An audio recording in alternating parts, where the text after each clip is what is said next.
네, 여러분들 안녕하세요. 시사토파이의 심층분석. 오늘은 새벽입니다. 예, 너무 늦었죠. 예, 이 시간까지 안 주무시는 분들 들어와 주셔서 감사드리고요. 이현주가 민주당에 입당한 이유는요, 딴 게 아니에요. 그동안 많은 분들이 노력을 좀 많이 했어요. 특히 정봉주 의원님이 이현주 의원을 민주당으로 다시 좀 데리고 오려고 노력을 많이 하셨어요. 그리고 여러 민주당의 의원들이 이현주를 좀 데리고 오려고 왜 그러냐면 이현주가 탈당하게 된 결정적인 이유가 2016년인가 17년에 있었던 민주당 전당대회가 2018년이었나요? 그때 이현주가 경기도당위원장에 도전을 해요. 음. 이현주가 그 당시에 경기도당위원장에 도전을 합니다. 그때 경기도당위원장에 도전할 때 누구랑 싸우냐면 전해철이랑 붙어요. 전해철한테. 그때 전해철이랑 선거를 하는데 그때 이현주가 막 맨발로 막 민주당은 앞으로 하면서 그때 엄청나게 막 발언을 막 해요. 그때가 민주당 당대표가 누가 될 때냐면 그때가 이해찬 대표님 뽑을 땐가 그랬던 것 같아요. 이해찬 대표님. 아니에요. 추미애는 아니고 이해찬 당대표 뽑힐 때 2018년 선거였던 것 같아요. 2018년 선거 전당대회. 예. 2년 후에 있었던 2018년 선거 같아요. 제 기억에. 2018년 때 도당위원장 선거를 하는데 그 전당대회 때 그때 이현주가 전해철이랑 붙어요. 전해철이랑 붙는데 그때 이현주가 떨어집니다. 떨어지고 대선 앞두고 탈당했나? 2016년 선거인가? 하여튼 이현주가 전해철한테 져요. 지면서 그때 이현주가 탈당을 하면서 어떤 악담을 퍼붓고 나가냐면 친문 패권주의라는 거를 굉장히 떠들어요. 친문 패권주의. 친문 패권주의라는 거를 엄청 비판을 하면서 탈당을 해서 무소속에 있다가 나중에 국민의힘까지 흘러 들어와요. 근데 여러분들 이현주 지역구가 어디였어요? 지금 더 심층 분석을 해줄게요. 이현주 지역구가 어디 있어요? 그 당시에 어디였어요? 광명의 양기대 지역구였어요. 그렇죠? 광명의 양기대 지역구였어요. 양기대. 근데 지금 여러분들 양기대 지역구에 누가 나가려고 해요? 응? 지금 양기대 지역구에 민주당의 비례대표 출신이 양이원영이 나가요. 응? 양이원영이 나가는데 강신성이나 양이원영은 너무 약해요. 강신성은 누구 라인이냐면 김민석 라인이에요. 강신성은 김민석 라인이고 양이원영은 뭐 새로운 친명이에요. 그렇죠? 근데 인지도가 너무 낮아요. 인지도가 너무 낮는 거야. 그래서 누가 봐도 양기대는 이낙연파예요. 양기대는 이낙연파입니다. 어떻게 보면 이현주가 입당하게 될 수 있는 거는 결국 이제는 친문이 민주당 안에서 비주류가 돼버렸잖아요. 그렇죠? 민주당에서 친문은 이제 비주류가 됐습니다. 어떻게 보면 민주당의 주류는 이제는 친명이 잡았죠. 그러다 보니까 이제 이번 선거에서는 우리 민주당 지지자들이 친명 후보들을 찍는 성향이 지금 많고 있죠. 그래서 양기대는 지금 선거 때는 어떻게 보면 양기대는 정확히 얘기하면요 전해철 라인이에요. 양기대는 전해철 라인인데 이 양기대를 지금 여론조사나 이런 것들을 돌려보면 그 지역구에서는 양이원영이라는 신인 갖고는 양기대를 꺾을 수가 없어요. 지금 양이원영 갖고는 양기대 여론조사를 돌려봐도 양이원영이 앞서거나 그러지 않아요. 그러면 그동안 그 이현주가 아마 제가 제 기억으로는 재선 의원일 거예요. 재선. 그래서 이현주 같은 경우에는 들어와서 민주당에서 경선을 하게 되면 당연히 양이원영보다는 경쟁력이 있겠죠.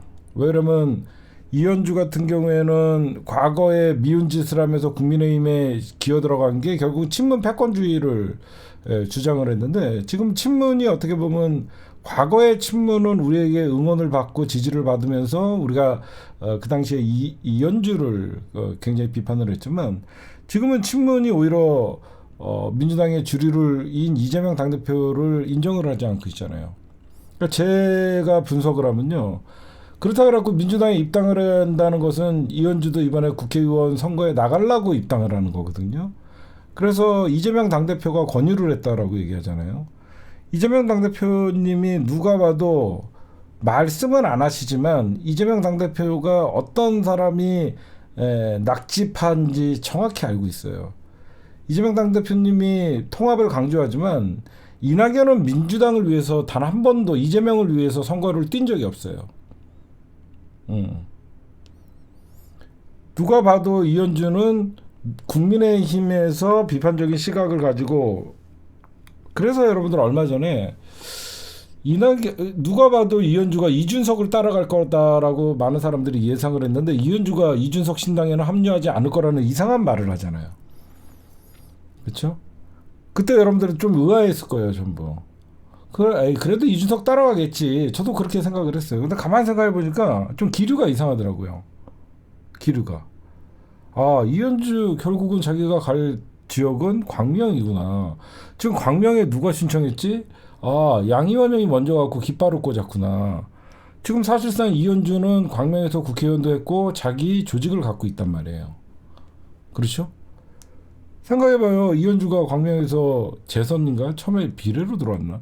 그래서 이현주를 누가 영입을 했냐면, 내 기억으로는 한명숙 총리가 이현주를 그 당시에 영입을 했던 걸로 기억해요. 제가 한명숙 전 총리가 2012년 대선을 앞둔 거였나? 하여튼 한명숙 총리가 이현주를 영입을 했던 것 같아요. 그래서 지금 이현주는 누가 봐도 이재명 당대표에게는 잘하는 사람이에요. 이재명 당대표님한테는 잘하고 지금의 민주당과는 어울리는 사람이죠. 근데 뭐 이재명 당대표님이 영입을 권유했다라고 하니까, 지금은 여러분들 이재명 당대표에게 힘을 실어줄 때이기 때문에 이재명 당대표가 이현주를 영입한 이유가 있겠죠. 그건 누가 봐도 이현주가 자연스럽게 자기 민주당에 입당해서 광명에 나간다는 것은 자객공천이 아니잖아. 그쵸? 말이 되잖아요. 이상한 사람을 영입해갖고 광명에다가 떨어뜨리면 자객공천이라고 그러면서 비판을 할 수 있지만, 국힘당에서 윤석열을 비판하고 싸우다가 나와갖고 다시 민주당으로 복당을 하고 이현주 당연히 가면 어디로 갑니까? 자기 지역구였던 광명으로 돌아가면 그건 자객공천이 아니죠. 그렇죠? 원래 민주당에 있을 때 자기 지역구로 돌아가는 거니까. 그 빈틈을 타갖고 광명시장이었던 양기대가 국회의원까지 꿰찬 거였거든요. 그러니까 저는 그래요. 사실 저라고 뭐 국민의힘까지 흘러 들어갔던 사람이 다시 민주당에 들어온다 그러면 그게 반갑겠습니까? 근데 이재명 당대표의 뜻이고, 민주당이 이번에 어떻게 보면 이현주를 영입하는 자체가 어떻게 보면 외연확장의 하나의 어떤 그 민주당의 또 스펙트럼이 될 수 있고, 그리고 이현주가 잘 싸워요. 생각보다. 이현주가 적으로 있으면 굉장히 아픕니다. 그렇죠? 이현주가 적으로 있으면 굉장히 아픈데, 이현주가 아군에 있을 때는 민주당에서 여러분 생각해보세요. 한 번 탈당했던 경력이 있기 때문에 집 나가면 얼마나 힘들다는 걸 아마 본인이 느꼈을 거예요. 나한테 뭐라고 하지 말고, 이런 식이면 뭐 변희대도 영입, 그러면 이재명 당대표한테 따지고. 저는 어쨌든 양기대보다는 제가 볼 때는 이현주가 낫다는 생각을 합니다. 왜 그러면 양기대는 진짜 이건 진짜 기회주의자고, 양기대 의원실에서 저한테 경고도 날라왔었어요. 여러분들, 제가 얼마나 저의 역사를 보시면 양기대 시사탑 한번 쳐볼까요? 양기대 의원실에서 저한테 제가 양기대를 엄청 깠었거든요. 어? 제가 예전에 광명시장을 날린 게 양기대다라고 했더니 양기대 의원실에서 저한테 에, 그 정말 뭐 경고 뭐 이래갖고 경고를 하든가 말든가 저는 그렇게 하면서 양기대 의원실이랑 싸운 적도 있어요. 그래서 제가 보면 이거는 다른 사람을 양기대가 윤영창만큼 양기대가 그 사실상 이낙연 쪽에서 지난 어떤 그 대선에서 이재명 당대표를 그 엄청나게 물고 늘어졌던 사람이기 때문에 제가 볼 때는 저는 윤영창만큼 싫은 게 이것 때문에 양기대 의원실에서 저한테 왔었어요. 이 기사 한번 보세요. 광명 이게 경인 매일신문인데 박승원 더불어민주당 광명 후보를 광명 시민과 왜 그러면 광명시장이 이재명 당대표를 지지하잖아요. 그때 100여 명 차려고 특히 57만 구독자를 거느린 정치 유튜브 시사타파에서 경기도 공천관리위원회 양기대 의원 광명의 박승원 예비후보를 컷오프 시키기 위해 공광위를 협박했다는 사실이 폭로되자 침묵하고 있던 광명 시민과 당원들이 박승원 지키기에 나서면서 시위대의 규모가 커진 것으로 분석된다. 제가 진짜 민주당이 위기일 때마다 제가 그래서 참가자들은 박승원을 살려내라, 단수공청 철회하라, 공정 이때 제가 했고 그래서 이번 컷오프 사태의 책임자는 몇몇 경기도 공관위원들이며 이들에 대한 광명시민 경례 뭐 하면서 제가 이때 싸워주면서 이제 양기대 의원실에서 저한테 항의가 들어왔었죠. 그리고 내가 법적 조치 하려면 해라. 법적 조치 하려면 해라라고 하면서 그때 맞섰던 기억이 있고 그때 왜 제가 양기대를 뭐라고 비판했냐면요. 양기대가 공관위원이었어요. 공관위원. 그게 말이 됩니까? 지가 현직이라고 그러니까 자기 말 잘 듣는 시장을 안 치고 싶었던 거죠. 그 당시에. 어떻게 지가 공관위원인데 공관이 지가 들어와 갖고 광명시장 자기 지역구에 있는 시장을 컷오프를 시킬 수가 있냐고요. 앞뒤가 그거 완전 이해충돌이잖아요. 이해충돌. 적어도 자기 지역구의 광명시장은 양기대가 거기에 영향력을 행사하면 안 되는 거였죠. 그때 그래서 제가 박승원 님을 단수공천이 아닌 컷오프에서 공정한 경선 붙이라고 하면서 그때 우리 개국본 우리 회원 여러분들과 광명 시민들이 왜 그러면 양기대가 컷오프 당한 이유는 이재명을 지지한다는 이유밖에 없었거든요. 그때 그런 사건이 하나 있었죠. 사건이 하나 있었고 그 다음에 하여튼 여러분들이 이현주 민주당 입당에 대해서 궁금해 하시는 분들이 있는데 오래전부터 돌던 소리예요. 이현주 의원 민주당 입당할 것 같다라고 하면서 근데 그동안 어떻게 보면 이현주가 국민의힘에 입당을 해서 어이가 없었지만 이현주가 국민의힘 입당해갖고 사실상 징계위까지 올라가면서 이준석과 함께 윤석열 한동훈에 대해서 낱낱이 왜냐면 이현주 의원이 어떻게 보면 민주당의 이상민 역할을 했던 것이죠. 민주당에 이상민이 있었다라고 하면 국힘당에는 이현주가 있었던 거죠. 이상민은 국민당으로 하고 이현주는 민주당으로 들어오고 그렇죠? 똑같죠. 응?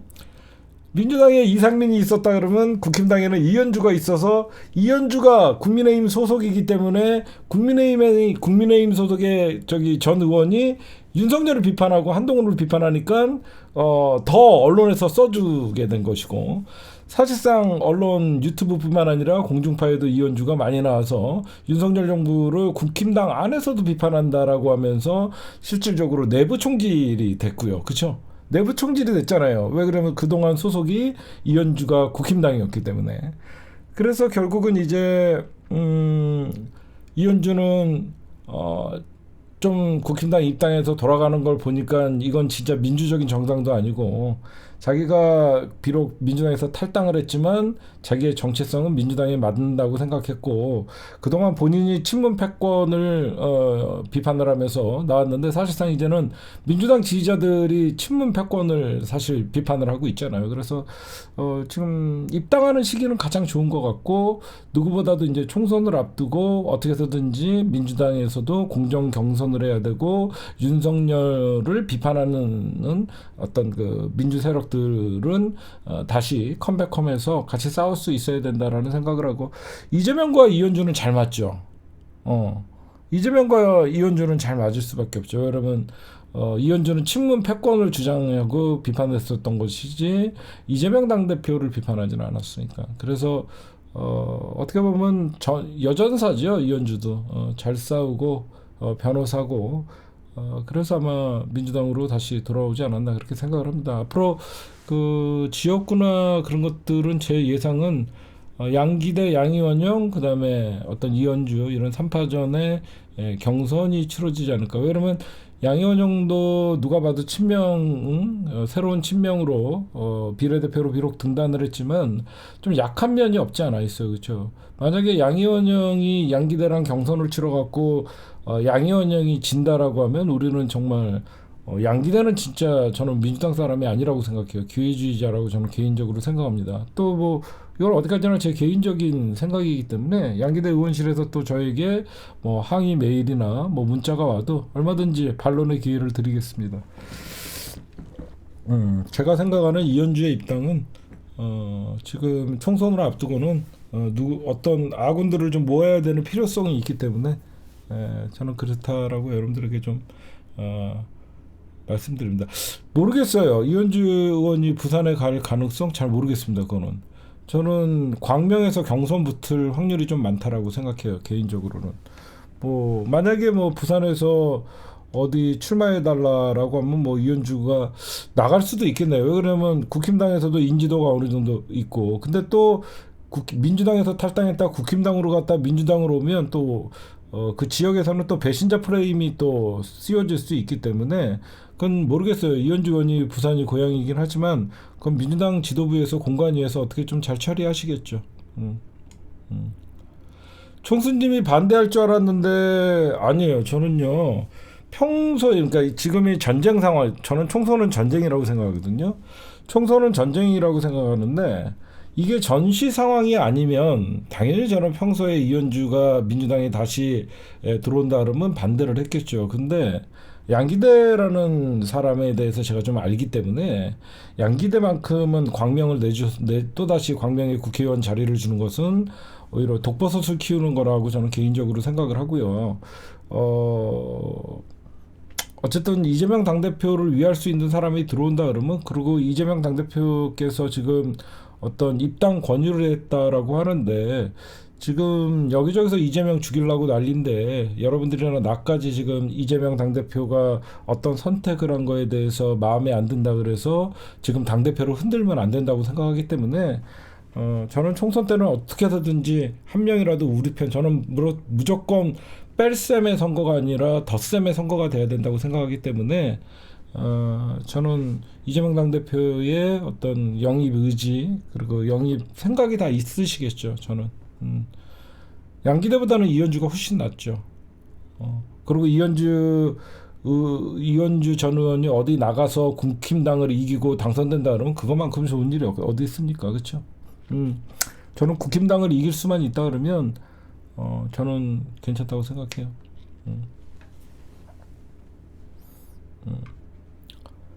이 정도로 정리하면 될 것 같습니다. 왜 그러냐면 단 한 석이라도 이겨야지 모두가 그 공은 여러분들 다 이재명에게 돌아가는 거예요.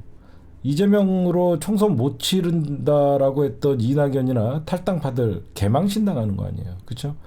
보란 듯이 이번 총선에서 이재명 대표가 총선을 지휘해서 지역구에서 170석, 비례에서 뭐 20석, 그래갖고 민주당 단독으로 190석, 범 민주진영에서 220석 이 정도만 나오면 다 이재명의 공이잖아요.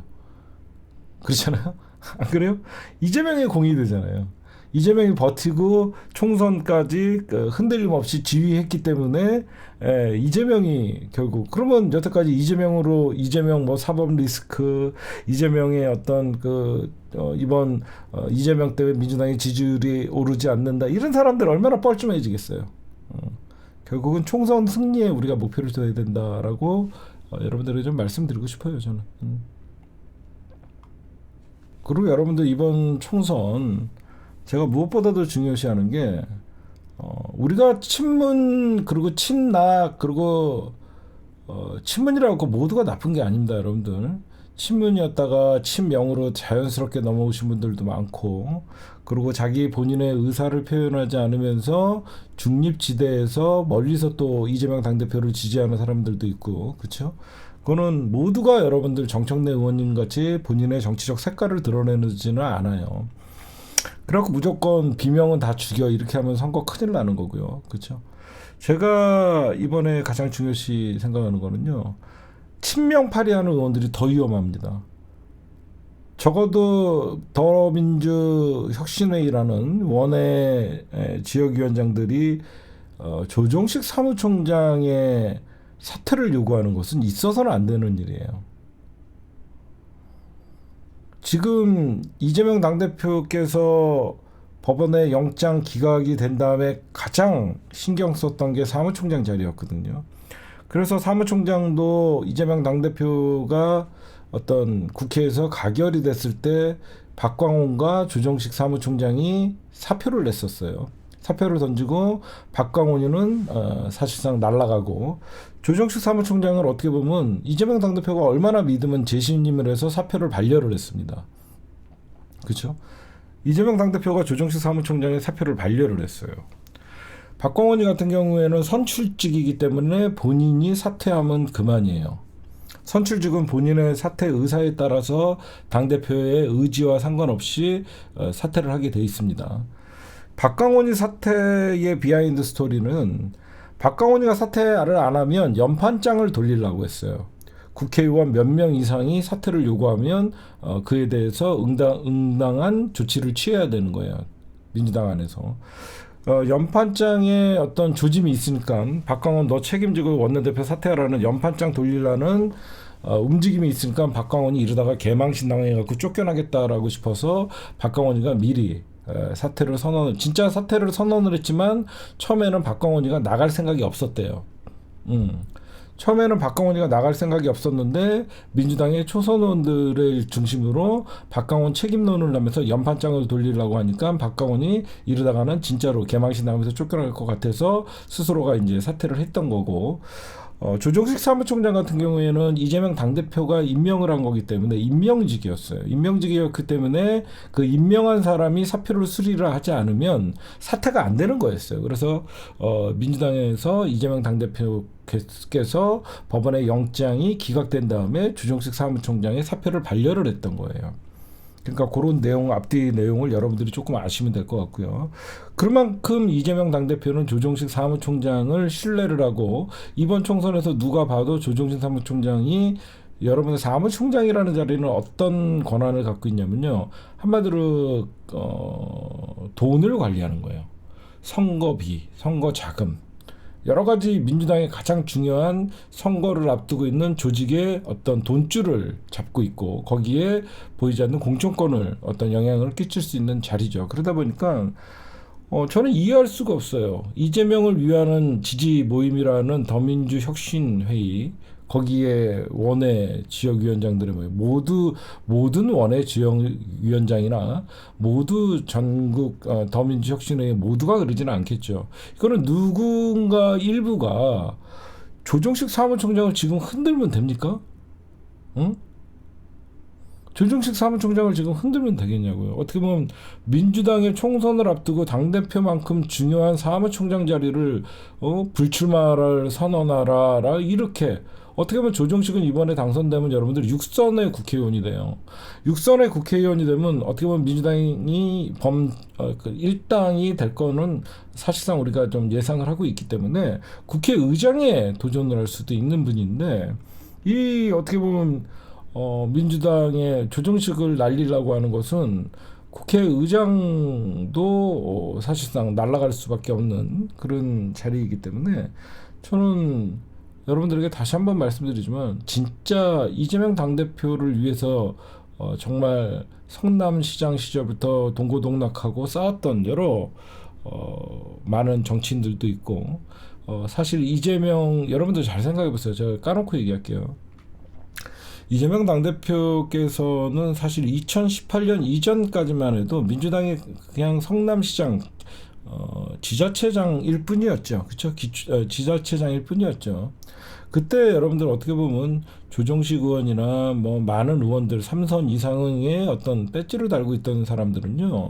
시장 정도는 자기 밑으로 봐요. 시장 정도는 밑으로 봅니다.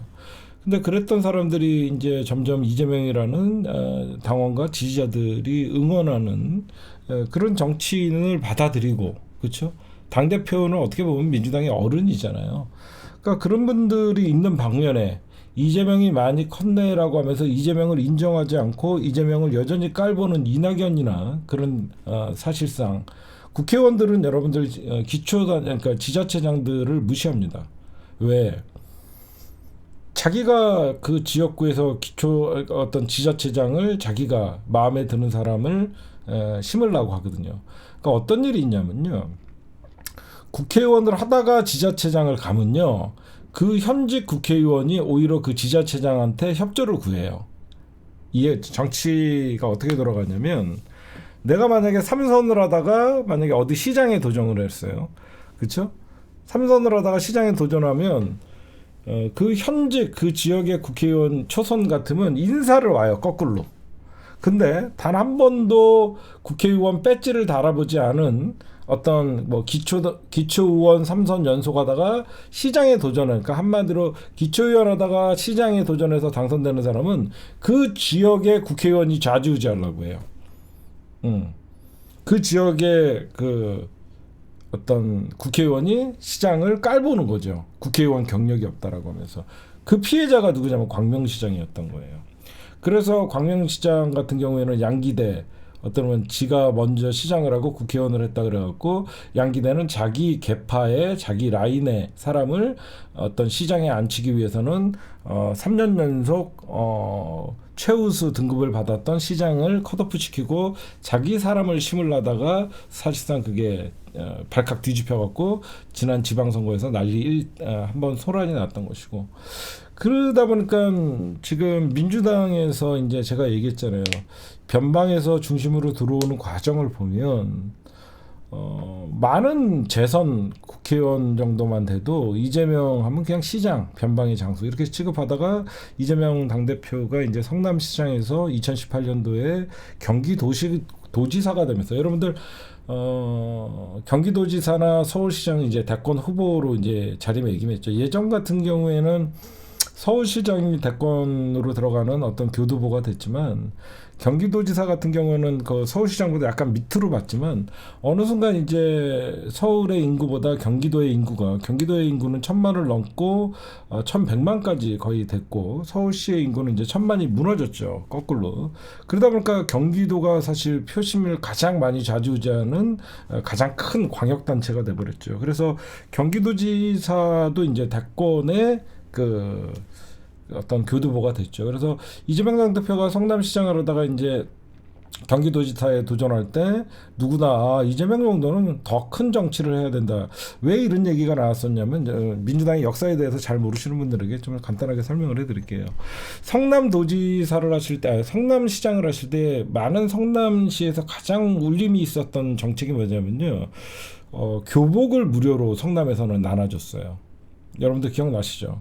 성남에 거주하는 중고등학생들에게는 성남시에서 교복을 무상 지원을 해줬습니다. 그리고 여러 가지 성남 시민들을 위해서 성남시가 어떻게 보면 복지 제도가 굉장히 좋았었어요. 그래서 많은 사람들이 농담같이 성남으로 이사 가고 싶다라고 얘기하면서 이재명이라는 존재감이 점점점 부각되다가 사실상 저는 그 전부터 이재명 당대표가 박근혜 탄핵 전부터 이런 사람이 있었네. 이 사람 성남시장으로 썩기가 굉장히 아까운 사람이다라는 생각을 한 적이 있습니다. 그러면서 박근혜 탄핵 과정에서 가장 먼저 박근혜를 탄핵시켜야 된다고 그 어떤 정치인도 입 밖으로 탄핵이라는 말을 꺼내지 못할 때 가장 먼저 박근혜를 탄핵시켜야 된다라고 입 밖으로 꺼냈던 게 이재명 그 당시에 성남시장이었고요. 그러다 보니까 박근혜 탄핵 과정에서 가장 많은 스포트라이트를 받았다는 정치인은 이재명 성남시장이었어요. 민주당 어떤 국회의원도 아니었고 박근혜 탄핵 과정에서 그 가장 스포트라이트는 이재명이 받았었어요. 그러다 보니까 이제 이재명 당대표가 야, 이 사람은 성남시장하기 너무 아깝다라고 하면서 여기저기서 이제 이재명이 대권 후보의 이름이 이제 오르내리기 시작했던 거예요. 그 당시에 박근혜 탄핵 과정에서. 그러다 보니까 이제 박근혜가 진짜로 탄핵이 되고 나서 이제 2017년이라는 그 조기 대선이 치러지게 되는 것이죠. 조기 대선이 치러지는 과정에서 그 당시에 이제 대한민국의 수구 세력들은 괴멸을 했죠. 박근혜 탄핵으로 사실상 최순실 국정농단 이 사건이 터지면서 저쪽은 이제 4분 5일 되면서 바른미래당과 그 당시에 새누리당이 분리가 돼버리죠. 자동 분리가 되죠. 그래서 새누리당의 대선 후보는 유승민이가 나오고 그 당시에 바른미래당의 대선 후보는 유승민이가 나오고 그 당시 새누리당의 대선 후보는 홍준표가 나왔었고 거기에 이제 안철수까지 그 당시에 국민의힘에서 대선 후보로 띄우면서 그쪽은 거의 지금이야 그 사람들이 같은 편이지만 그때 문재인 대통령은 대선 후보는 그러니까 민주당은 단독 후보가 나왔다고 보면 되고 저쪽은 4분 5일 돼갖고 3명이 다 찢겨졌죠. 그렇죠? 그래서 이제 민주당에는 이제 같이 경쟁할 사람이 없었어요. 왜 그러면 안희정과 문재인이 대선 토론을 하면서 경선을 치르는 자체가 그냥 둘 다 친노잖아요. 그렇죠? 그냥 둘 다 친노야. 안희정과 문재인이 대선 경선하는 자체가 별로 감동도 없고 그림이 안 좋아서 그 당시에 문재인 대통령의 어떤 보좌관을 했던 사람이 누구냐면 윤건영이었어요. 윤건영. 지금이야 국회의원이죠. 그 당시에 문재인 정부 안에서는 정책 상황실장을 하셨죠. 윤건영 그 당시에 보좌관이 이재명 당대표 지금의 이재명 당대표에게 전화를 겁니다. 대선에 좀 출마해달라. 대선에 좀 출마해달라라고 전화를 해요. 그러니까 이재명 당대표가 제가 그 깜이 됩니까? 제가 무슨 대선 후보입니까? 근데 뭐 경험상 그러니까 한마디로 페이스메이커를 좀 해달라고 한 거예요. 왜냐면 안희정, 문재인 두 어떤 민주당의 대선 후보 경선은 흥미가 없잖아요. 근데 이재명이라는 박근혜 탄핵 과정에서 스포트라이트를 받았던 이재명 당대표가 그 당시에 이재명이라는 조금 색깔이 다른 친노 친문의 색깔이 없는 이런 분이 나오면 좀 민주당의 경선이 좀 그래도 뜨거워지지 않을까라고 생각을 했었죠. 그때 뭐 물론 박원순 시장도 도전하다가 중간에 사퇴하는 일이 있었고요. 의외로 지지율이 안 나오니까. 그래갖고 이제 결국은 안희정, 그 다음에 문재인, 그 다음에 이재명 이렇게 붙는 거죠. 근데 이재명 당대표가 한때는 문재인 대통령 지지 24%, 이재명 18%까지 따라왔었어요.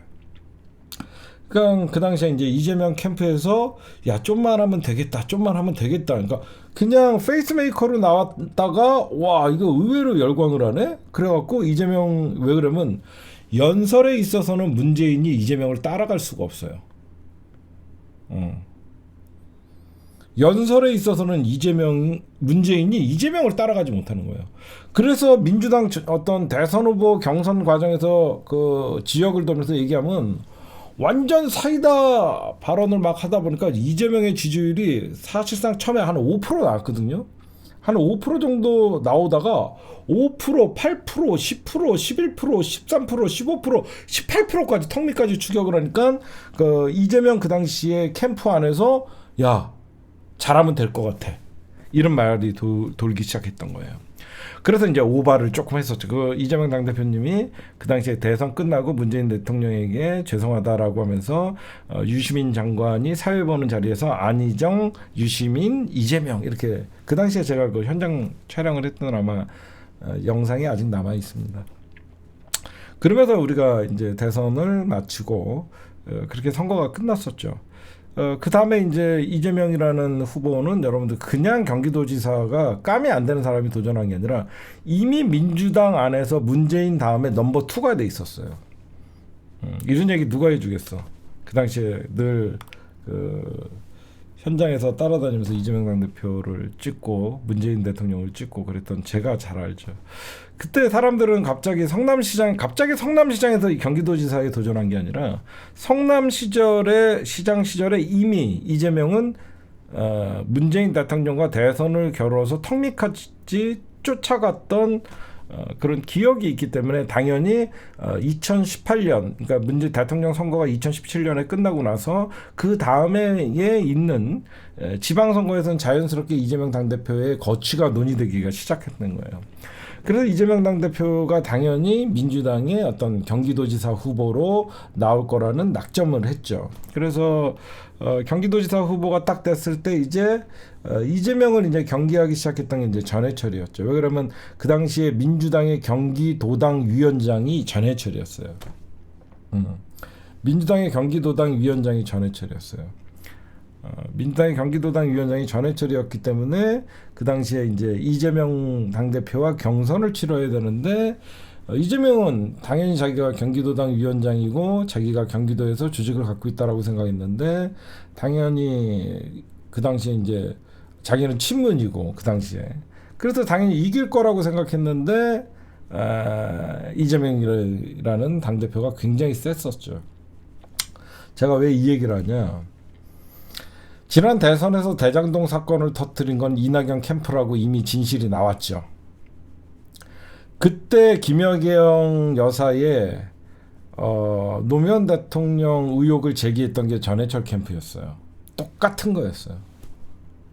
지금 복기를 해보면 이재명과 붙었던 전해철 캠프에서 김혜경 여사의 그 당시에 카톡 저도 그때 한때 오해했어요. 야 이게 진짜라면 이건 심각하다. 저도 한때는 오해했습니다. 좀 이건 아닌 것 같다라고 하면서 그때는 제가 아직 문재인 대통령과의 대선 토론에서 이재명 당대표의 어떤 그 문주정 씨의 발언을 이건 좀 선을 넘었다라고 생각했었어요. 물론 사과를 하고 그 다음에 저도 마음을 접었지만 저는 당연히 저는 이재명이라는 정치인이 좀 큰 데서 정치를 하기 원해서 제가 그 당시에 전해철을 지지했다라고 하는 사람은 다 거짓말입니다. 당연히 이재명을 지지해야 된다라고 하면서 오히려 저는 친문이었지만 전해철을 지지하지 않았어요. 여기 산 증인들이 다 있을 겁니다. 우리 그녀의 블라방님도 있고. 그래서 저는 당연히 경기도지사는 이재명이 돼야 된다. 그렇죠? 경기도지사는 이재명이 돼야 된다라고 하면서 그때 우리가 경선을 이재명 당대표가 아마 전해철을 압도를 했을 거예요. 제 기억으로 경선에서 50몇 대 30몇으로 꺾었을 거예요. 50몇 대 30몇으로 압도적으로 꺾어요. 그 다음에 이제 그때 해경궁 김씨 사건이 터지고 나서 이제 똥파리들이 그 당시에 활기쳤던 게 이제 뉴비 씨와 똥파리들 극문 그러니까 문파라고 하는 자들이 그 당시 때부터 이제 이재명을 악마화시키기 시작했던 거예요. 이재명을 문파라고 하는 자들이 그 문파라고 하는 뉴비 씨를 중심으로 자기네들이 문꿀 오소리라고 하면서 이재명을 악마화시키기 시작했었어요. 그래서 저는 이건 아니다라고 하면서 끝까지 이재명 당대표가 지금의 당대표가 경기도지사가 돼야 된다 그러면서 그 당시에 여러분들 똑같아요. 이낙연을 지지했던 자들이 지난 대선에서 윤석열을 찍었죠. 그 당시에 문구로 오소리라는 자들이 남경필을 지지합니다. 그렇죠? 기억나시죠? 그냥 이번만 일어났던 일들이 아니에요. 그 문파라고 했던 자들이 남경필을 지지하기 시작하니까 이 인간들이 남경필이 이게 무슨 일이지 하면서 문파라고 하면서 남경필이 그 사진을 들고 찍은 사진도 있어요. 그 중심이 젠틀제인이었고 그때 제가 새벽에 젠틀제인 대표와 쌍욕을 하면서 싸우면서 저는 똥파리들의 타겟이 됐었고 여러분들은 아마 진짜 똥파리였던 이낙연을 지지했던 모 방송인 있죠, 허씨, 이런 사람들과 저를 자꾸 비교하는데, 저는 이재명 당대표를 경기도지사 때 또 오히려 저는 그 똥파리들을 척결을 하기 위해서 좀 전면전을 펼쳤었고요. 그래서 결국은 이재명 당대표가 이제 경기도지사가 됩니다. 그런 우여곡절을 겪으면서 그때 경기도지사가 이제 되니까, 그때 이재명을 당에서 경기도지사 되기 전에 해경구 김씨 사건이 터지니까 그때 이재명을 출당시키려는 움직임이 벌어져요. 이재명을, 문재인과 노무현 대통령을 욕되게 했다, 해경군 김씨 SNS 사건으로. 그때 현수막 들고 난리친 게 누구냐면 지금의 김진표예요. 이재명을 민주당에서 나가라고 하면서 현수막 들고 난리쳤던 게 지금의 김진표입니다. 그래서 제가 그때 이제 경기도지사 지방선거가 끝나고 이제 김진표 그 전인가요? 김진표가 그 당시에 김진표 이해찬 송영길이가 당대표 선거를 해요. 기억나시죠, 여러분들? 김진표 이해찬, 그때 이재명을 살려준 게 바로 추미애 장관이에요. 그 당시에 이제는 말할 수 있다 말씀드리면, 추미애 장관님이 그 당시에 모 호텔로 정진상 실장과 이재명 당대표를 불러요. 진짜 이거 안 했냐? 그러지 않았습니다 라고 하니까, 이재명 당대표를 추미애 장관님이 두 말도 안 하고 믿고 그 당시에 경기도지사 공천에 하자가 없다라고 해준 거예요. 정치 생명이 끝날 뻔한 이재명을 살려준 게 바로 추미애예요. 그때 추미애 장관이 이재명 당대표를 경기도 도지사의 후보로 적격을 판정을 하면서 경기도지사 선거가 전해철과 이재명 당대표가 붙어갖고 이제 이겨갖고 된 거고, 그 이후에 이제 당대표 선거 이해찬, 송영길, 김진표가 나와요. 선거 한 2, 3일 전에 제가 그때 SNS를 한 번도 해보지 않았다가 제가 트위터를 켰었어요. 트윗이라는 걸 배웠어요. 배워서 그때 여러분들 아직도 기억나시는 분들 있죠. 김진표 집안을 보니 하면서 제가 김진표 집안의 친일 내력을 싹 까버립니다.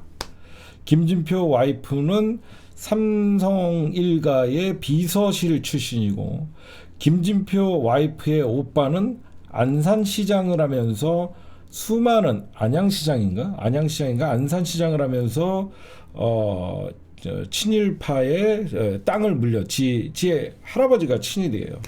친일파의 땅을 물려받아 갖고 안산이었나? 하여튼 김진표 집안에 대해서 제가 깝니다.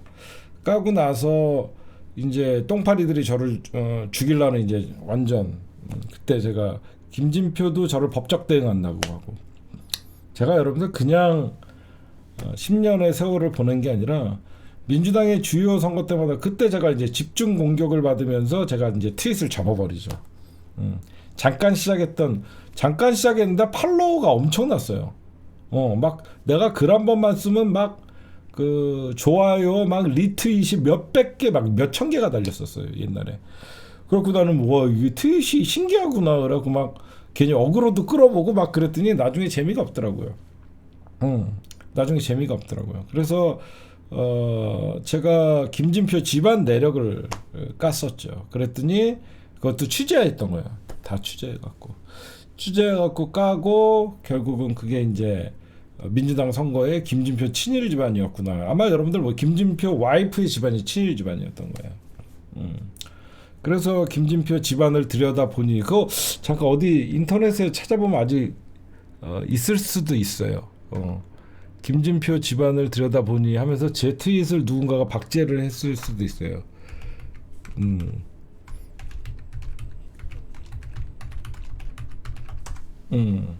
제가 예전에 SNS 썼던 게 이미지로 남아 있을 수도 있어요. 검색해.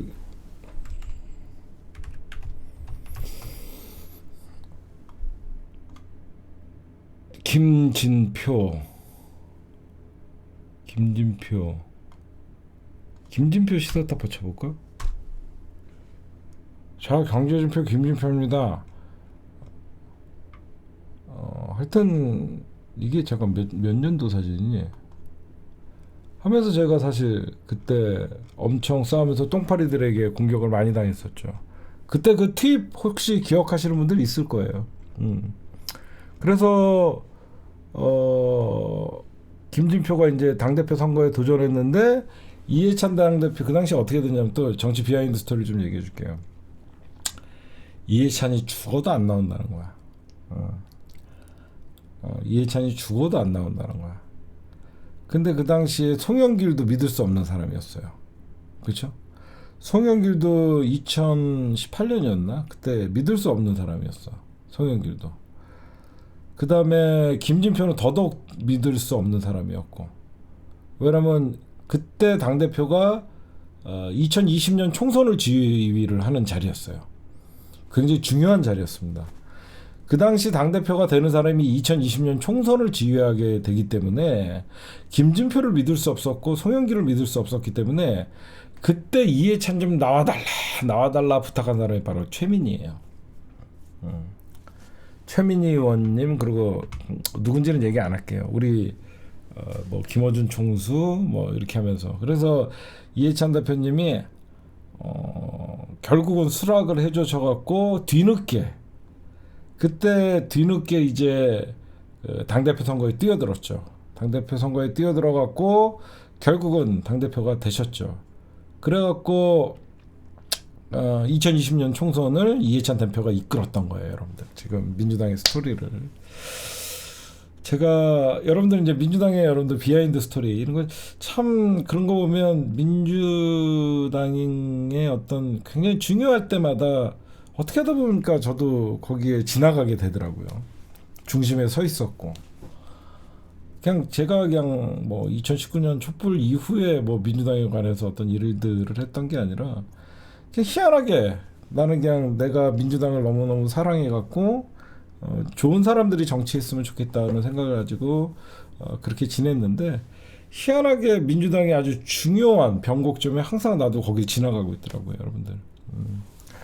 그래 이제 이해찬 당대표가 되시고 사실상 이제 민주당이 이제 2020년 총선을 해야 되는데 그때 갑자기 이제 문재인 정부였죠. 문재인 정부 때 이제 검찰 반란이 일어나죠.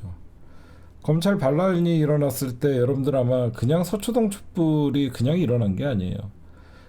여러분들이 나한테 그렇게 서초동 촛불 집회 합시다 난리를 칩니다. 여러분들 기억나요? 여러분들이 저한테 개총수 뭐 하냐고. 왜 그러냐면 그 개총수가 어떻게 된 거냐면 우리가 노아배 운동을 우리가 했었어요. 열받아갖고. 노아배 운동할 때 그때는 무슨 조직도 없고 아무것도 없고 그래갖고 그냥 집회도 해본 적도 없고 그래갖고 그냥 어떻게 할지도 모르고 그냥 막 내 돈 1,000만 원 갖다가 집회비 하고 막 그랬었어요. 집회비를 어떤 미친놈이 그 문재인 살려야 된다, 문재인 돕겠다 그러면서 노아배 운동을 하면서 집회를 했더니 막 900만 원 나왔고 아이씨 막 900만 원 내버리고 막 그랬던 적이에요. 그러다 보니까 이제 그 당시에 개싸움 운동본부라고 하면서 이제 다음 카페가 결성이 됐던 거죠. 왜냐면 개인이 계속 집회비를 댈 수가 없잖아요. 그러다 보니까 이게 잘못하면 기부금법 위반이 될 수 있는데 카페 회원들이 자발적으로 그 카페에 회비를 내면 그게 기부금법 위반이 안 돼요. 법을 다 알아봤더니. 그래서 그 당시에 카페를 개싸움운동본부라는 걸 만들었죠. 개싸움운동본부는 처음부터 조국 수호 집회를 하기 위해서 만든 단체가 아니었어요. 그래갖고 개싸움운동본부를 만들면서 저희가 노아배 운동을 하는데 갑자기 검찰에 이제 쿠데타가 일어난 거죠. 조국 장관, 그러니까 그 당시에 조국 민정수석이 법무부 장관에 임명됐다라고 하는 게 8월 달이었어요. 8월 달이었는데 검찰의 움직임이 이상한 거예요. 그러면서 이제 조국 장관이 이제 여론과 검찰이 사실상 사모펀드로 시작해갖고 자녀 어떤 생활기록부 그러면서 입시 비리로 몰고 가는 거예요. 야, 이게 검찰이 과연 윤석열 검찰이 이게 맞는 것인가 하다가 이제 조국 장관님이 너무 당하는 걸 보면서 이제 우리가 일본 대사관 앞에서 집회했던 게 이제 서초동으로 이제 자리를 옮겼던 것이죠. 그래갖고 처음에는 한 100명 초라하게 근데 여러분들 기억나세요? 그때 처음 집회가 9월 16일 날 열리기 전에 제가 한 달을 고민했어요. 여러분들이 8월 달부터 저한테 우리 조국 수호 촛불 집회를 하자고 여러분들이 막 저를 설득을 했었어요. 근데 저는 이게 검찰개혁이라는 집회를 시민들이 나서는 순간 조국 장관님이 당하는 걸 보니까 저거는 거의 나는 작살나야 된다라는 생각을 했죠. 그래서 막 내 가족들, 내 주변을 다시 돌아보고, 그러니까 내 인생을 다시 한번 돌아보는 기간을 한 2주를 가졌어요. 그래도 내가 돈이나 여자 관계에 대해서는 잘 살았다. 쟤네들이 날 털어도 아무것도 없겠다. 그래서 제가 철두철미하게 동관리, 저는 김희경 씨를 알지 못했어요. 그래서 서울의 소리에게 그 당시에 서울의 소리랑 저랑 뭐 21세기 조선열단 뭐 이렇게 여러 가지 시민단체들이 모여갖고 집회를 하자. 그 당시 신비영도 있었고, 그 작은 그러니까 우리끼리 모여갖고 집회할 때 그래서 제가 그 돈 관리는 안 한다 내가. 여러분들 알다시피 그 어떤 집회를 해도 전 돈 관리를 한 적이 없어요. 그래서 돈 관리할 사람은 그쪽에서 정해달라 했더니 김희경 씨를 선정을 해줬고, 김희경 씨가 이제 거기서 돈 관리를 하게 된 거예요. 그래갖고 이제 집회가 시작된 거죠. 왜 그러면 검찰이 시민단체 어느 시민단체든 간에 분명히 돈으로 조질 거란 말이에요. 그래서 저는 집회 기획만 하기로 하면서, 그때도 집회 주체가 개국본이 아니었어요. 범국민시민연대, 범국민시민연대라는 연합단체를 만들어갖고 촛불 집회를 진행하게 된 것이죠.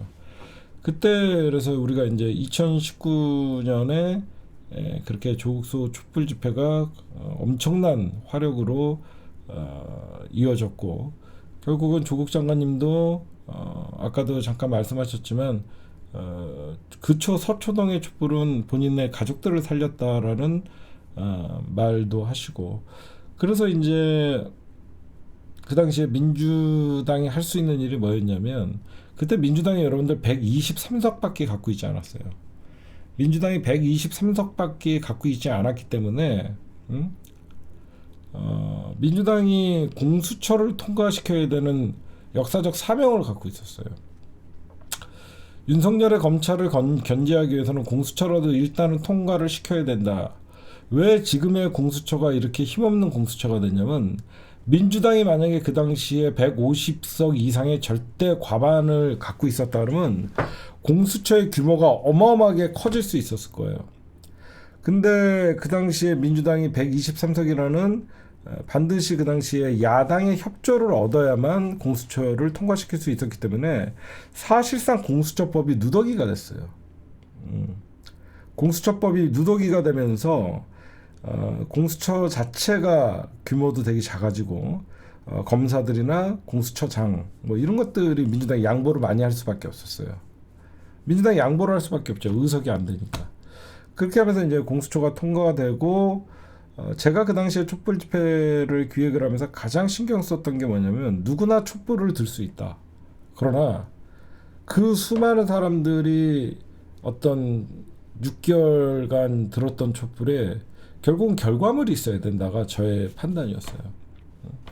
결국은 9월 달에 시작했던 집회가 3개월 이상 15차까지 가는 촛불 집회는 결국은 테러가 있어야 되는데, 뭐든지 촛불이 끝날 때 어영부영 끝나는 촛불이 너무너무 많잖아요. 저는 그게 되기 싫어서 민주당에 제가 강력하게 요구를 했던 것이죠.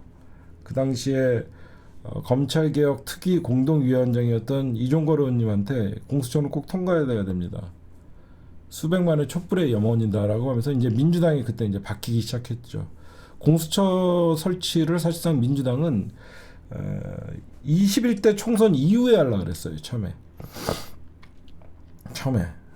민주당은 20대 총선에서 공수처를 통과시킬 마음이 없었어요. 21대 총선 이후에 공수처를 통과시키려고 그랬어요. 그때 이제 어떻게 해서든지 촛불 시민들의 염원, 그리고 윤석열의 건방진 태도를 꺾기 위해서라도 검찰이 그렇게 반대하는 공수처, 그러니까 검찰을 견제할 수 있는 권력 기관은 하나는 있어야 된다고 생각했어요. 여러분들 공수처가 지금의 우리에게 실망을 안겨주고 있지만 적어도 검찰이 벌벌 떨게 할 수 있는 고위공직자 비리수사처라는 검사를 수사할 수 있는 그래도 권력 집단은 하나 있어야 된다라는 생각을 했었죠. 그래서 이제 민주당이 그래서야 이제 정신을 차리고 21대 총선 이전에 공수처를 통과시킨다라고 당론으로 정하면서 이제 공수처를 밀어붙이기 시작한 거죠.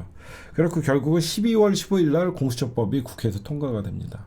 그러면서 자연스럽게 촛불 시민들이 그냥 촛불을 든 게 아니라 대한민국 헌정사상 최초로 고위공직자 비리수사처라는 역사적인 결과물을 남겼죠. 공수처가 지금이야 윤석열에게 정권을 뺏겨갖고 제 역할을 하지 못하고 그런 공수처장이 윤석열의 마음에 드는 사람이 또 임명이 될 경우에는 오히려 공수처는 양날의 검이 될 수가 있겠죠. 민주당도 처음에 두려워했던 게 이 공수처를 너무 비대하게 키워놨다가 오히려 공수처가 양날의 검이 될 수 있다는 위험성을 갖고 있었기 때문에 공수처를 비대하게 키우지 않았어요. 근데 저는요 그렇게 생각하지 않아요. 지금이야 권력을 누가 잡냐에 따라서 공수처가 어떤 흔들릴 수는 있겠지만 적어도 대한민국에 그 누구도 수사하지 못했던 권력 감시 기관이라는 자체가 생기는 역사적인 의미가 있었던 것이고 그 기능은 좋은 정부가 들어서면 그 기능을 다 할 거라고 저는 생각을 합니다. 그래서 이제 그렇게 공수처가 통과되면서 사실상 제가 오늘 조국 장관님이 나오셨을 때 어떤 얘기를 하고 싶었었냐면 사실상 그 겨울에 뜨거웠던 공수처 설치 그리고 검찰 개혁의 촛불 집회가 도화선이 돼서 민주지형은 국회 문재인 정부를 우리가 탄생을 시켰지만 민주당은 입법부에서 과반 의석이 안 되니까 민주당이 검찰에게도 이렇게 당하는구나라고 하면서 민주적인 총 직결해서 민주당은 180석을 만들어줬죠, 여러분들. 그렇죠? 어떻게 보면 지금의 배지 달고 있는 의원들, 비례들이나 초선 의원들은 조국에게 감사해야 돼요. 21대 총선은 조국 장관의 희생에 의해서 민주당이 왜 검찰에게 저렇게 쫓겨 다닐 수밖에 없고 문재인 정부가 검찰총장에게 사실상 압수수색까지 당하는 수모를 겪을 수밖에 없냐. 이거는 입법부의 힘이 부족하다라는 생각을 많은 사람들이 공감을 하면서 우리가 행정부의 권력을 찾았지만 입법부도 찾아야 된다라고 하면서 이제 모든 시민들을 으쌰으쌰하면서 검찰 개혁을 위해서라도 민주당에게 힘을 실어줬던 것이죠. 그래서 사실 아까 조국 장관이 나왔었을 때 그런 면에서 지금의 민주당에 대해서 서운한 마음이 없냐 이렇게 물어보고 싶었는데 그거는 조국 장관님에게 굉장히 부담스러운 질문 같아서 제가 질문을 하지 않은 것이고요. 그래서 이제 결국은 이제 민주당에서 21대 총선 2020년 4월 15일 날 4월 15일이었나요? 기억은 4월 15일 같아요. 4.15 총선이었던 것 같으니까 그때 총선에서 이제 민주당이 어마어마한 대승을 했었죠. 그러면서 진짜 이제는 뭔가 이룰 수 있고 뭔가 된 것 같은 생각을 했었고 그러면서 이제 민주당이 이제 가장 그때 제가 민주당이 대승을 하고 나서 가장 아쉬웠던 게 뭐냐면요. 여러분들도 180석 갖고 아무것도 못했다라는 얘기들을 많이 했는데 그때 이제 민주당이 조중동 프레임에 갇히더라고요. 그때 이제 이해찬 대표가 그만두고 나서 이제 중간에 이낙연 대표가 들어오죠. 그렇죠? 중간에 이낙연 대표가 민주당 전당대회를 통해서 아마 들어왔나요? 이낙연 대표가 민주당 당대표로 들어오면서 혼자 대권 행보하다가 개혁의 타이밍을 놓치더라고요. 왜 그러냐면 그러다가 이제 송영길 대표로 돌아오면서 그때 민주당이 갇힌 프레임이 뭐냐면요. 5만이었어요. 5만. 그러니까 민주당이 180석을 갖고 있다 그래갖고 아무것도 못하게 5만 프레임에 가다 보니까 입법부의 독주라는 프레임에 갇히면서 민주당이 이제 부자 몸살이기 시작하는 겁니다. 그때 그래서 사실상 검찰개혁 미진했던 거, 공수처 설치 미진했던 거, 그 다음에 언론개혁이라고 했던 여러 가지 우리가 방송법, 그 당시에 방송법 생각해 보십시오. 문재인 정부 때 지금 민주당이 밀어붙였던 방송법 있죠. 이런 거 왜 그때 못했냐는 것이죠. 그때 만약에 민주당이 밀어붙였으면 문재인 대통령이 거부권을 행사할 일이 없겠죠. 그렇지 않아요? 그때 언론개혁도 실패한 건 송영길, 검찰개혁을 시작하지는 걸 방해했던 건 이낙연. 저는 정확히 기억하고 있어요. 이낙연과 송영길의 공통점이 뭔지 아세요? 이낙연과 송영길의 공통점은 본인의 대권 행보에 치중을 했어요. 당대표로 하면서. 진짜로. 음. 이제는 말할 수 있다. 제가 왜 송영길 당대표를 그렇게 비판을 했었냐면 이낙연과 송영길이 민주당의 가장 개혁에 적기 시기에 당대표로 하면서 본인의 대권 행보를 했었어요. 둘 다. 이낙연은 본인이 대권 후보에 나가야 되기 때문에 민주당의 개혁보다는 박근혜 사면을 괜히 엉뚱한 소리 했다가 지지율 폭락을 했었고, 송영길도 어떻게 보면 민주당의 개혁에 앞장서고 언론개혁이라도 마무리 지어야 되는데 송영길도 차일피일 미루다가 사실상 그걸 못했고, 여태까지 우리가 민주당 앞에서 개혁이 민생이다를 외쳤고, 그러니까 민주당이 오만과 독선, 입법부 독주라는 프레임에, 조중동 프레임에 갇히면서 의원들이 움직이지 않으려고 그랬어요. 그러면서 민주당이, 여러분들 잘 생각해 보십시오. 민주당의 상임위원장 18개를 차지했었어요. 기억나세요? 대한민국 헌정사상 국회에서 민주당이 18개의 상임위를 차지했을 때 그때 모든 개혁을 다 싸그리 해쳤어야 돼요. 그 당시엔 법사위뿐만 아니라 모든 18개의 상임위원장이 민주당이었어요. 그 민주당을 갖고 있을 때 이제 민주당이 오히려 니들한테 권한을 줬더니 책임도 너네들한테 줘. 그래 우리가 책임지게 하면서 개혁을 밀어붙였어야 되는데 그때 주춤하기 시작하는 거예요. 아무것도 못했어요. 네. 18개 상임위를 다, 그러니까 오히려 이 바보들이죠. 오히려 국힘당이 18개 상임위를 줬을 때 괜히 줬다 싶을 정도로 민주당이 개혁에 박차를 가했어야 되는데, 오로지 한 놈은 대권 행보, 한 놈은 그 국민 통합 얘기하고 민주당 당대표라는 자가, 그러면서 사실상 개혁의 타이밍이 넘어갔었죠. 그러고 나서 이제 하반기 국회에 들어서니까 18개 상임위를 오히려 나눠준다는 개소리를 하죠. 오히려 18개, 그러면서 법사위를 내준 거예요. 그래서 법사위를 내주는 바람에 김건희 패스트트랙이 법사위에서 그러니까 김건희의 특검이 김도비가 법사위에서 제지를 하면서 사실상 특검이 좌절됐던 거죠. 그래서 민주당이 허송세를 보내다가 결국은 김건희 특검의 여론이 높아지고, 그래서 김건희 특검을 지난 4월에 패스트트랙으로 태우면서 180일이 지난 게 지금의 12월이 된 거예요. 그래서 결국은 이제 민주당이 대권 뺏기고, 민주당이 개혁을 못하니까 생각을 해보십시오. 의석을 줬는데 민주 진영 안에서 쟤네들은 뭐 오히려 민주당이 180석을 갖고 있으면서 이재명 당대표의 대권 도전에는 오히려 더 마이너스 점수가 됐었던 거예요.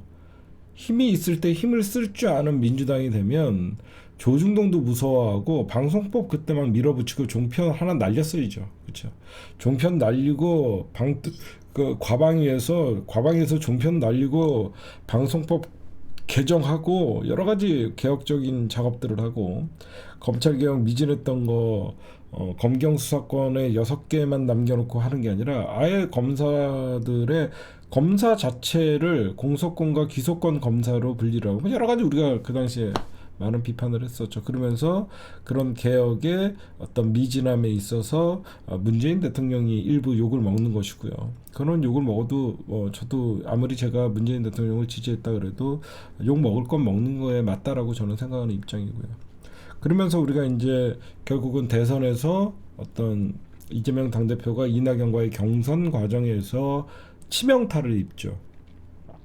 이낙연 캠프에서 대장동 사건을 들고 나오면서, 왜 그러면 처음에는 국민의힘에서 여러분들 대장동 사건을 입에 꺼내지도 않았어요.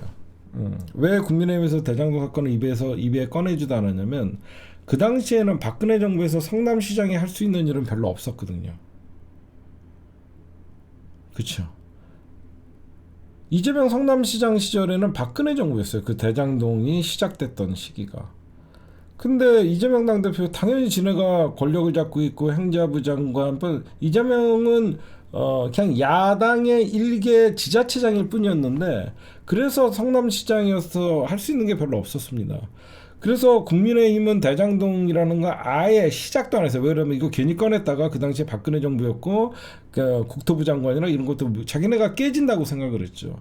근데 이낙연 측에서 희한하게 대장동과 성남 도시개발공사를 엮으면서 이제 검찰의 수사 의뢰까지 들어오게끔 하면서 교묘하게 대장동의 그 사실상 실소유주가 무슨 뭐 이재명이니 이렇게 하면서 이제 그걸 이제 검찰이 기획을 할 수 있게끔 소스를 준 거죠. 검찰이 얼마든지 이거는 기획만 잘하면 이재명 엮을 수 있다라는 그 소스를 준 거죠. 그래갖고 제가 저것들 인간도 아니다. 그 당시에 이재명이 경기도지사 도전할 때는 해경군 김치 사건을 전해철 캠프에서 터뜨리더니 이제는 이재명 당대표가 대선을 도전할 때는 이제 그것도 같은 당 경선 캠프에서 대장동 사건을 터뜨리는구나.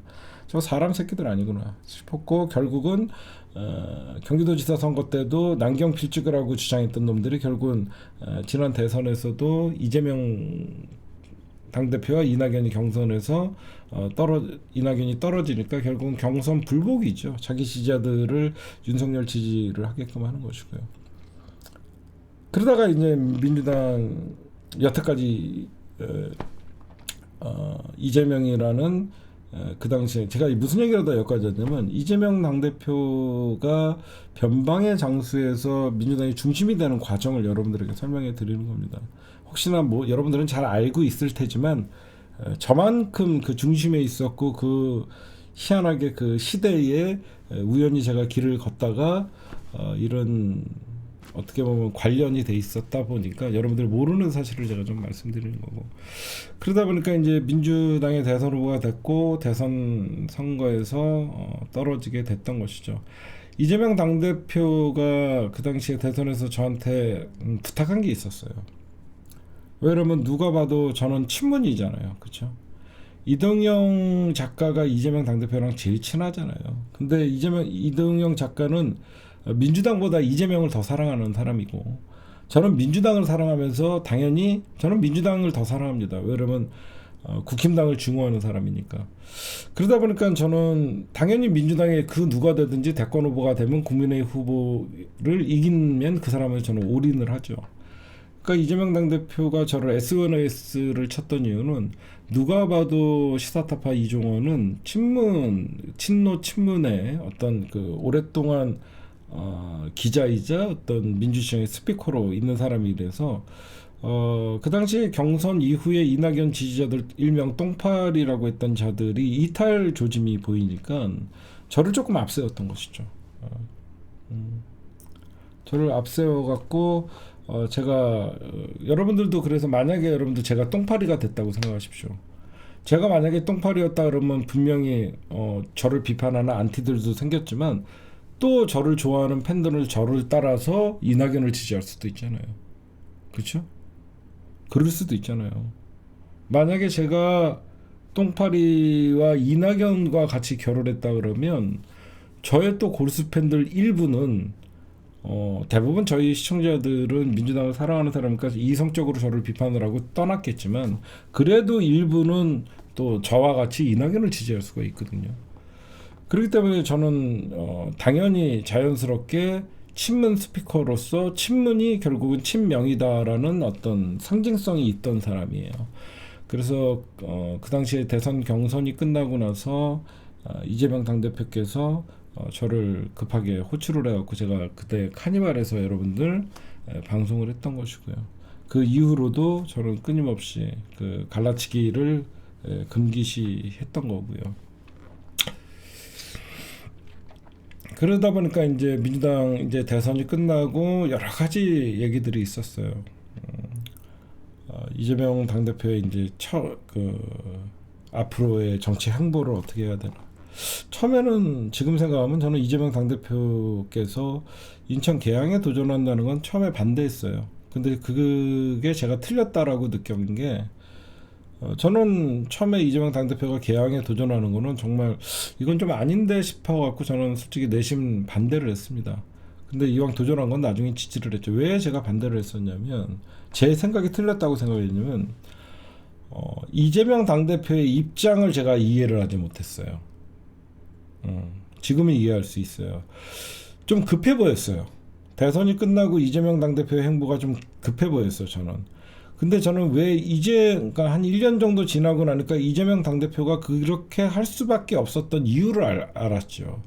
왜 그랬냐면, 이재명은 변방의 장소에서 민주당의 중심이 돼서 민주당의 개파도 없었고 사실상 대선 후보였지만 이재명이 계속 민주당에 남아서 뭔가를 단합과 이재명의 어떤 그 세력을 늘리지 않으면 그냥 단순히 한번 민주당의 대선 후보가 되면서 사라질 잊혀지는 존재로 만들기 좋은 케이스였던 거예요.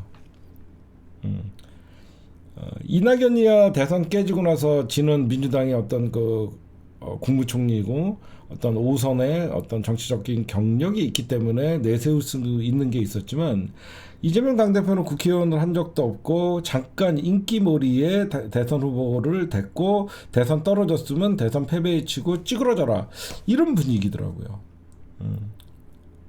제가 그러다 보니까 내가 그때 이재명 당대표 걸 너무 크게 봤구나. 제가 이재명 당대표에 대해서 오판했던 거는 이재명 당대표는 자기의 처지를 너무 잘 알고 있었던 거야. 근데 나는 이미 이재명은 민주당을 접수하고 이재명은 민주당의 가장 큰 대들보다라고 생각했는데 그때 그건 나만의 생각이었던 거예요. 우리 지지자들만의 생각이었던 것이죠. 이재명 당대표는 실질적으로 이제 대선이 끝나고 나서 민주당이 이제 배지 달고 있는 국회의원들은 이재명이 때문에 졌다라고는 이제 여론이 형성되면서 이재명이 죽여야 된다. 이제는 못 나오게 해야 된다. 이런 분위기가 확산된 것이죠. 그럼 어떻게 되든지 이재명 당대표는 정치적인 연결고리가 필요했던 시기였는데 저는 이재명은 다음에 나오면 또 민주당에 누구도 이재명을 이길 수 없다라는 생각을 했죠. 그래서 이제 이재명 당대표가 인천 개항에 도전하고 저는 이제 그 국회의원이 됐을 때 결과적으로는 잘 됐다라고 생각을 하면서 나중에 보니까 이재명이 국회의원 배지를 안 달았을 경우에는 이재명은 구속됐겠구나라는 생각을 했죠. 이재명이 국회의원 배지를 안 달았고 당대표에 도전을 안 했을 경우에는 이재명은 구속됐겠구나. 그런 생각을 한 거죠. 물론 정치라는 게 어떻게 변했을지는 모르죠. 이재명 당대표가 대선 이후에 만약에 자명을 했다 그러면 검찰이 안 건드렸을 수도 있겠지만 저는 저런 사악한 검찰은 이재명 당대표가 외국을 갔어도 외국에서 압수수색을 해서 소환을 했을 정도에 저는 이재명 죽이기에 올인을 했을 거라고 생각해요. 지금 생각해 보니까 이재명에 대한 너무 혹독한 정치적 사법살인을 하려고 했으니까요. 그러면서 이제 이게 참 이재명은 너무나 자기의 위치를 잘 파악하고 현실을 받아들였구나. 그래서 좀 무리수가 있어 보이고 그러니까 왜 제가 처음에 좀 무리한다라고 생각했냐면 여태까지 비주류가 그러니까 노무현도 비주류였어요. 여러분들 노무현 대통령은 비주류였지만 단 한 방에 그냥 대통령이 되는 바람에 대선을 떨어지지 않았잖아요. 노무현 대통령은 대선을 첫 번째 도전을 해갖고 당선이 됐기 때문에 넥스트가 없었어요. 그렇죠? 근데 문재인과 이재명은 다른 처지였어요. 문재인은 대선을 떨어지더라도 2012년 박근혜와의 대선에서 문재인이 졌지만 문재인은 아직도 민주당이 주류였었어요. 친노 친문의 수장이었습니다. 2012년 대선에서 떨어져도. 그래서 어떻게 보면 문재인이라는 정치인은 몰락할 뻔했던 친노의 패족이 될 뻔했던 친노를 살리는 역할을 하면서 친문 정치를 친문이 없었잖아. 처음에는 다 친노였잖아. 친문도 생긴 지가 그렇게 많지가 않잖아요. 2012년 대선 도전 이후에 친문 정치가 생겼거든요. 그래서 이재명과 어떤 문재인은 그 상황이 전혀 달랐던 거예요. 180도. 문재인은 대선을 패배했지만 그래도 민주당의 주류였고 이재명은 비주류가 도전해서 대선을 떨어지니까 이재명은 감당하기 힘든 정치적인 이제 역경만 남아 있었던 것이죠. 그래서 이재명 당대표는 문재인을 길을 가기보다는 정면 돌파를 할 수밖에 없는 길이었어요. 지금 생각해보니까. 그렇죠? 문재인은 가만히 있어도 오히려 몸살이고 있어도 자연스럽게 친문 정치인, 친노 친문이 모여들 수밖에 없었고 결국 민주당의 주류가 되고 자연스럽게 당대표에 도전하는 그런 경우가 됐지만 이재명은 자기가 선택을 할 수밖에 없는 거야. 이 문재인은 주변에서 친노 친문이라는 거대한 민주 진영의 핵심적인 축들이 이 문재인을 떠받치고 있었지만 이재명이라는 어떤 정치 세력은 오히려 지지자들밖에 없었다는 거죠. 여의도에 큰 힘을 받을 수 없는 상황이라서 이재명은 자기가 선택을 해서 정면 돌파를 할 수밖에 없던 거예요. 지금 보니까. 그래서 이재명 당대표는 그만큼 검찰의 압박, 민주당 안에서의 압박을 이겨내고 지금의 당대표 자리를 유지하면서 이번에 총선까지 지휘하게끔 된 것이죠, 여러분들. 그래서 이제 자연스럽게 그러니까 문재인 대통령 같은 경우에는 노무현이라는 후광이 있었고 친노 친문이라는 세력이 있었기 때문에 자연스럽게 민주당의 차기 대권 후보였지만 이재명 당대표는 스스로가 이겨내고 그 시련과 고난을 당내 검찰의 압박을 이겨내면서 사실상 주류의 교체를 이뤄낸 거예요. 그렇죠? 그냥 대선 패배에 책임을 지고 정치적으로 사망 선고를 받을 뻔한 이재명은 그 당시에 이제 민주당의 대선 패배를 하는 순간 민주당의 친노 친문의 주류가 이재명을 사실상 대선 패배의 책임을 물리려고 했을 때 이재명은 정면 돌파를 해서 그런 주류를 바꾸는 어떻게 보면 가장 혁명적인 개혁을 한 것이죠. 그렇죠? 뭐든지 여러분들 대한민국의 가장 이 조중동이 활개치고 검찰의 그리고 사법부의 세상이 된 거는요. 민주당의 주류는 그들이기 때문에 그래요. 정치, 경제, 사회, 문화의 모든 권력을 대한민국은 해방 이후에 친일파 반민족 회의자들이 돈과 권력을 유지하고 그들의 커넥션이 점점점 재벌로 이어지고 그 재벌에 의해서 신문사가 돌아가고 광고에 의해서 그러면서 이제 이 사람들은 정치, 경제, 사회, 문화, 군까지 장악을 하면서 쿠데타가 일어난 것이고 대한민국의 역사를 후퇴시키는 그런 만행을 저질렀죠. 그러면서 이제 아직도 대한민국의 주류는 민주 진영이 아니에요. 그렇죠? 그러면서 점점점 끊임없이 우리 민주진보라는 이 세력은 대한민국의 기득권에 아직도 도전을 하는 것이죠.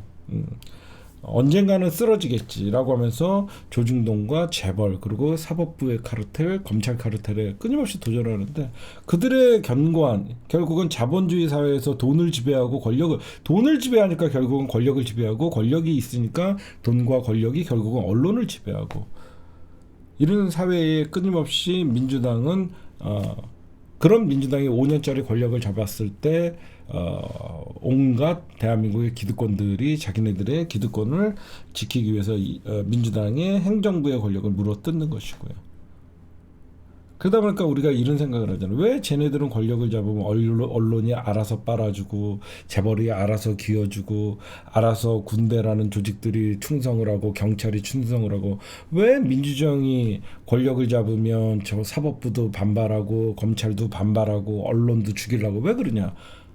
우리가 5년짜리 권력을 잡았지만 진짜 대한민국의 맨 위에 있는 주류, 대한민국의 주류, 대한민국을 돌리는 이 수많은 자본가들, 언론, 사법 이 사람들은 5년짜리의 권력을 잠시 뺏겼다고 생각하지 대한민국의 주류가 넘어갔다고 생각하지 않거든요. 그래서 쟤네들이 권력을 잡았을 때랑 우리가 권력을 잡았을 때랑은 좀 현저히 차이가 나는 것이죠. 그래서 이런 거를 좀 보완하기 위해서 이번 총선에서 우리가 대승을 한 다음에 5년 단임제보다는 정책의 연속성과 권력의 연속성을 위해서라도 4년 중임제라는 원포인트 개헌도 필요하다는 조국 장관님의 말씀이 있는 것이고요. 그러다가 이제 이재명이라는 결국 당대표가 이번 총선을 지휘하고 그러다 보니까 이제 한동훈 얘기를 하면 이번 한동훈 사건을 제가 좀 취재를 했어요. 100% 쇼는 아니더라고요. 100% 쇼는 아니더라고요. 저는 100% 짜고 치는 고수업이라고 생각했는데 좀 취재 결과 어떤 게 있었냐면 한동훈이가 국힘당에 입당을 해서 비대위원장이 되는 거는 그때까지는 이제 윤석열과 짱이 된 거죠. 짱이 돼갖고 이제 국힘당에 입당을 했는데, 국힘당에 입당하는 순간 어떤 사람들이 붙냐면요, 정치 컨설턴트들이 붙어요. 정치 컨설턴트들이 뒤에 붙습니다. 이제 누군가 조중동이 밀어주고. 그럼 정치 컨설턴트들은 조중동과 하나같이 얘기하는 게 윤석열로부터 6.29 선언을 해라요. 그렇죠? 윤석열로부터 6.29 선언을 해라. 그러니까 윤석열과 차별화를 해라. 근데 한동훈이는 처음에 그런 말들은 예의 주의 깊게 듣고 그런 게 있겠죠. 그 어떤 세력이 붙었는지는 제가 말씀을 안 드릴게요. 그랬더니 이제 여기저기서 주문이 일관되게 나오는 소리가 있죠. 김건희 명품백 사건, 김건희 특검. 여러분들 갑자기 한동훈의 태도가 언제 바뀌는지 보십시오. 그러니까 한동훈을 미래 권력으로 인식을 하고 조중동이 뒤에서 밀어주고 정치 컨설턴트들이 붙어갖고 하라는 대로만 해라. 그러면 너는 이제 총선 이후에는 한동훈의 시대가 온다라는 달콤한 속삭임을 계속 했겠죠, 여러분들. 그렇죠? 그러니까 한동훈이 쏠깃한 거죠. 그러다가 이제 한동훈이 여태까지 김건희 특검은 악법이고 명품백 사건은 몰카다라고 주장하다가 갑자기 일부 국민들이 옆에서 자꾸 펌프질을 하는 거죠, 주변에. 왜 그러면 한동훈이는 정치 초짜니까 정치 컨설턴트들이 붙거든요. 그러면서 조중동이 이제 옆에서 한동훈을 지원 사격을 해주고. 그러니까 이제 용산에서 이제 불편한 심기가 드러나기 시작했죠. 한동훈이가 국민들의 좀 반하는 그러니까 용화대에서 좀 반하는 얘기를 좀 했잖아요. 스탠스가 다른 얘기를 하니까 바로 대통령실에서는 특검은 악법이고 또 다시 김건희 몰카는 공작이다라고 이제 밀어붙이면서 이제 경고의 메시지를 알렸죠. 그랬더니 한동훈이가 이제 정치 컨설턴트들이 붙고 한동훈이 이제 대선 작업을 하고 여기저기 다니면 윤석열은 욕 먹지만 한동훈은 굉장히 와 해주거든요. 그러니까 정치 뽕이 들어가는 거죠. 정치는 뽕이 들어갈 때 가장 조심해야 되거든요. 한 방에 가는 거거든요. 그러니까 한동훈이가 이번에 어떤 일을 겪었냐면요. 이거는 그러니까 썰입니다, 썰. 한동훈이가 오바를 한 거예요. 뭘 오바를 했냐? 자꾸 용화대가 이래라 저래라 그러니까 듣기가 싫었던 거예요. 듣기가 싫어갖고 오히려 김건희 명품백 사과라는 김경률의 손을 들어주는 순간 이제 용화대에서는 선을 넘었다라고 생각한 거죠.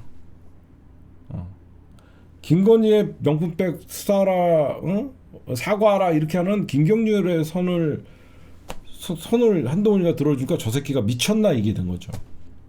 저 새끼 미쳤나 이렇게 되는 거죠. 그때 이제 한동훈의 캐비넷이 열릴 뻔했다라는 소리가 있습니다. 진짜로 이게 무슨 말이냐면 이게 김건희가 가만두지 않는 거죠. 저게 미쳤나 싶은 거죠. 그러니까 한동훈이가 뭘 착각을 했냐면 이렇게 김건희의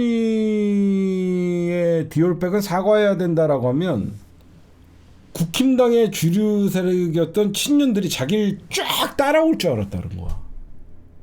제가 취재를 해보니까 여기저기서 김건희 사과라는 사람들이 말이 많으니까 한동훈이가 디올백에 관해서는 좀 국민들이 생각과 좀 다른 면이 있습니다라고 했을 때 국힘당에서 전부 한동훈 그러면서 다 자기를 밀어줄 줄 알았는데 전부 침묵하는 것이죠. 이게 왜 그러냐면 윤석열이 아직 여러분들 2년이 안 된 대통령이에요.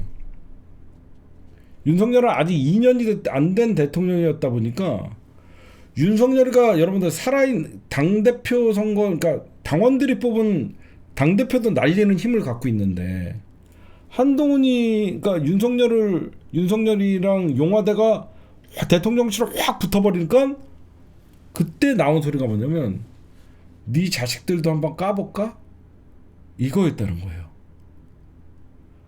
한동훈 네 가족들도 한번 까볼까? 이 소리가 나왔다는 거야. 그러니까 한동훈이가 깜짝 놀란 거지. 한동훈이가 깜짝 놀란 거죠. 왜 그러면 한동훈 장모나 이쪽에도 주식 거래가 정당하지는 않거든요. 이거 썰입니다. 어디까지? 한동훈 니네도 한번 검열해 볼까? 왜 그러면 최근에 한동훈 자녀에 대한 11개의 혐의가 그러니까 불기소 처분이 됐잖아요. 그리고 여러분들 아직 수사도 진행되지 않고 있지만 한동훈 장인 장모의 주가 조작이 있어요. 그건 제가 옛날에 보도한 적이 있습니다. 그렇죠? 그러고 나서 여러분들 알고 있는 법무부 장관을 임명을 해버리잖아. 이상하지 않았어? 한동훈이한테 여태까지 법무부 장관 역할도 시키려다가 박근혜 정부에서 말 듣던 법무부 장관을 임명을 해버리잖아. 그러면 새로운 법무부 장관이 들어오는 순간 검찰총장을 지휘할 수 있단 말이야. 한마디로 윤석열 라인이 특수부 검사들 중에 또 한동훈 라인을 다 쳐버릴 수 있다는 시그널을 던진 거예요. 이해하십니까? 새로운 법무부 장관이 왔다라는 것은 인사권을 쥐고 법무장이 행사하겠다는 거거든요.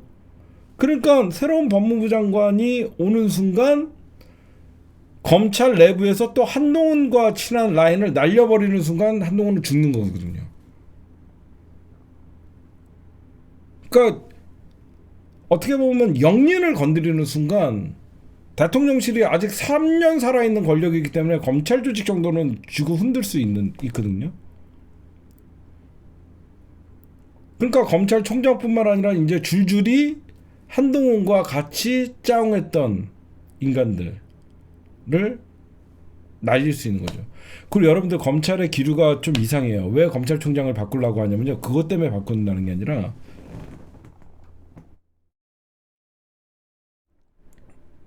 그 얘기 해줄게요. 왜 이원석 검찰총장 교체설이 나오냐면요. 지금 한동훈이나 윤석열이가 집권하자마자 가장 불만이 뭐냐면 김건희 사건 종결시키지 않는 거였어요. 김건희 주가 조작 사건을 종결하지 않는 거에 대한 엄청난 불만이 있었어요. 근데 왜 김건희 사건 주가 조작 사건을 왜 종결시키지 않았냐면 검찰이 볼 때, 검사들이 볼 때 여러분들 이거 종결시켰다가 나중에 진화에 독박 쓰거든요. 총선 끝나면 자기네들 이거 잘못하다가 검사 탄핵당하거든요. 그러니까 냅둬버린 거예요. 누가 봐도 이 사건은 빼박인데 이게 왜 그러냐면 특검이 통과돼 버렸기 때문에 검사들이 이거를 종결을 시킬 수가 없는 거예요. 이해하십니까? 특검 때문에 검사들이 김건희 사건을 종결을 시키지 않았던 거예요. 특검에서 만약에 이 사건을 종결시킨 검사들도 기소를 해보면 날아가 버리거든요. 그래서 특검이 엄청난 파괴력이 있던 거예요. 4월에 특검이 패스트트랙으로 통과가 됐기 때문에 지금 검사들이 이 사건 얼마나 여러분들은 한동훈이나 윤석열 이거 야 이 새끼들아 이거 왜 종결 안 시키는 거야? 저는 못합니다. 그래서 여러분들 김건희 도이치모터스 주가 조작 사건 수사했던 검사들 다 좌천된 거 아시죠? 그 누구도 이 사건에 대해서 종결을 안 하는 거예요. 왜? 이거 괜히 어설프게 종결했다가 특검에서 재수할 거 뻔한데, 그러고 나서 나중에 이게 어떻게 되냐면, 비록 지금 윤석열이가 막강한 힘을 가지고 거부권 행사하더라도 내년 총선, 그러니까 이번 총선 이후에 민주당이 대승을 하면 범민주주의이 대승하는 순간 이거 특검 다시 올라가거든요. 특검 다시 올라가고 범민주주의이 200석을 갖고 있으면 거부권도 행사하지 못하거든요. 검찰 내부의 흐름이 그렇다는 거예요. 그거 하나 단돌이 못 쳤다 그래갖고 이원석을 조지는 겁니다, 지금. 이해가 가세요? 그거 종결 하나 못 시켰다라고 하면서 원인을 이원석에게 돌려갖고 그래서 이원석이 교체설이 나오는 거예요. 왜 그러냐면 생각해봐요. 내가 검사라도 아무리 내가 윤석열 라인이라도 야 이거 지금 특검 국회에서 통과됐는데 이거 윤석열이 아무리 거부권 행사해도 이번 총선에서 민주당이 범민주정이 이겨갖고 다시 올리면 재상정해버리면 그때는 막지도 못하면 그거 종결한 새끼들 누구냐 수사했냐 안 했냐 다 책임져야 되거든. 종결을 못하는 거예요.